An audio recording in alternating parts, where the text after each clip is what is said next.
White House spokeswoman Sarah Huckabee Sanders said Trump would unveil a broad plan to counter Iran at 12:45 p.m. 1645 GMT. She did not elaborate, but Trump is expected to declare to Congress that retaining the 2015 Iran nuclear agreement is no longer in the U.S. national interest. This in itself does not mean the deal will collapse. U.S. lawmakers will have 60 days to decide whether they want to snap back the sanctions Washington has suspended. But it will mark a clear break with America's allies, who have pleaded with Trump to respect the accord, and a fierce blow to the multilateral international order. The agreement was signed between Iran and six world powers: Britain, China, France, Germany, Russia and the U.S. at talks coordinated by the European Union. UN nuclear inspectors say Iran is meeting the technical requirements of its side of the bargain, dramatically curtailing its nuclear program in exchange for sanctions relief. Australia has urged the U.S. to retain the nuclear deal with Iran in the absence of any credible alternatives.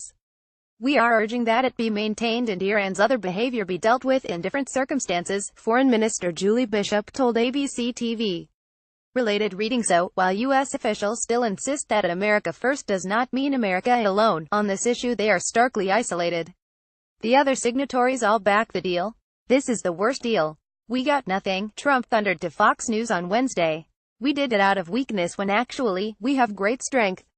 Trump, whose address to this year's UN General Assembly was a hymn to national sovereignty, has been railing against the Iran deal since before he was elected. Iran nuclear deal: one of the worst Trump allies pleading in office, he has chafed at being required under U.S. law to recertify Iran's compliance with the accord every 90 days, declaring that Tehran has broken it in spirit. Now, as he prepares to roll out a broader U.S. strategy to combat Iran's expanding power in the Middle East, he feels the time has come to turn his back on the deal. Right up until the last minute, America's closest allies have urged Trump to think again.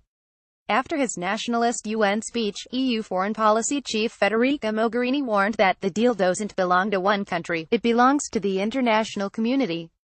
U.S. allies have not been convinced by the argument that the deal fell short because it left Iran free to develop ballistic missiles and sponsor proxy militias in its region. "Mixing everything means risking everything," a French diplomatic source told AFP.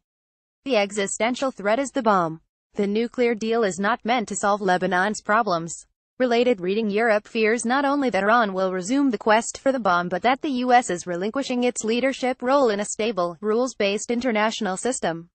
On Tuesday, British Prime Minister Theresa May called the White House to impress upon it her government's strong commitment to the deal alongside our European partners. In parallel, her Foreign Minister, Boris Johnson, told his U.S. counterpart Secretary of State Rex Tillerson that the nuclear deal was an historic achievement. It was the culmination of 13 years of painstaking diplomacy and has increased security, both in the region and in the UK, he argued.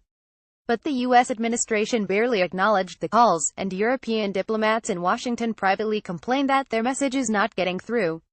"We will see," one Western diplomat said, that once Trump decertifies the deal their efforts will move to Congress, where they will urge U.S. lawmakers not to reimpose sanctions.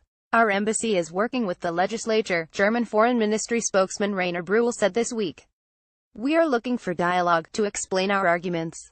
They will find some sympathetic ears in Congress, but this won't move Trump." His most senior foreign policy advisors have also urged him to back the deal, to no avail. Last week, Secretary of Defense Jim Mattis was asked whether he believes the Iran deal remains in the U.S. national interest. "Yes, Senator, I do," he replied. "I believe at this point in time, absent indication to the contrary, it is something that the president should consider staying with." Since that testimony, Mattis and Tillerson have had lunch with Trump and discussed Iran, but Trump later spoke once more against the deal on Fox television. "We will see what happens pretty soon," Trump warned. On Thursday, in another dramatic sign of Washington's foreign policy direction, the U.S. announced that it was withdrawing from the United Nations Science and Cultural Organization (UNESCO). France's UN ambassador expressed dismay, warning, "We need an America that stays committed to world affairs."